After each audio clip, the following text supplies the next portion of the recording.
Здравейте, момичета! Този месец искам да ви покажа продуктите, които получих от Avon, а именно техните най-продавани продукти, като започнем с този красив несесер и сега ще ви покажа какво ме очаква вътре.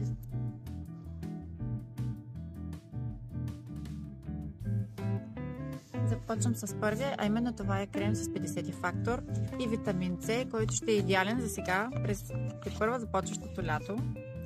И ще го и тествам, като в момента нямам никакъв крем, нито пълнитен по лицето. Мирише много приятно, страхотен аромат. Разнася се лесно и както гледам, попива веднага в кожата.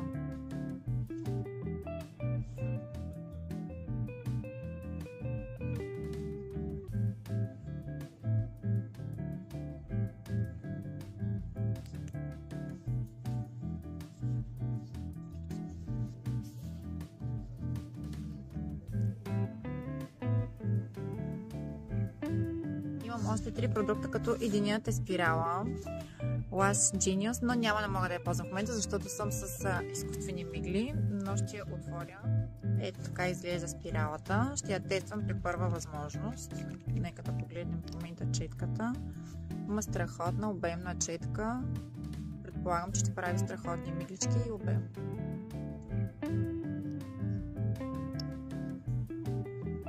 Следващият продукт е червило, което има хиалуронова киселина по средата и е супер хидратиращо. Нека сега да го погледна и да го тествам.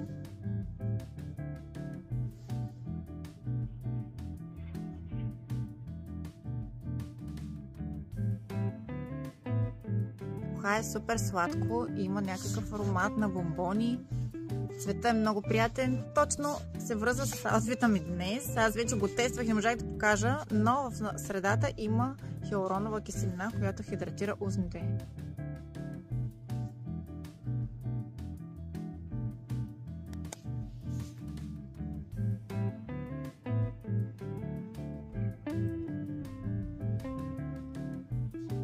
Следващия продукт, който ще тествам, това е серум за косата за мигновен блясък. Нека да го пробвам. Слагам серумите върху суха коса. Нека да тествам по дължините.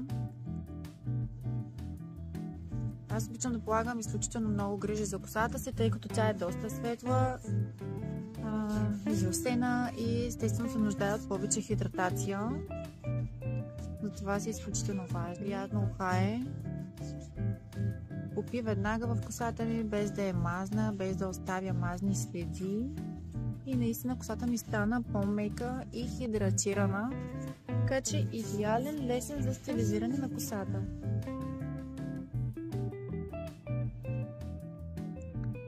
Всички продукти, които ви показах, може да откриете на сайта на avon.bg, като имате безплатна доставка за поръчки над 35 лева, така че възползвайте. Освен това, Avon имат мисия, като подкрепят каузата за рака на гърдата и 100% от парите, които са от благотворителните продукти, отиват за тази цел. Така че може да подкрепите и вие.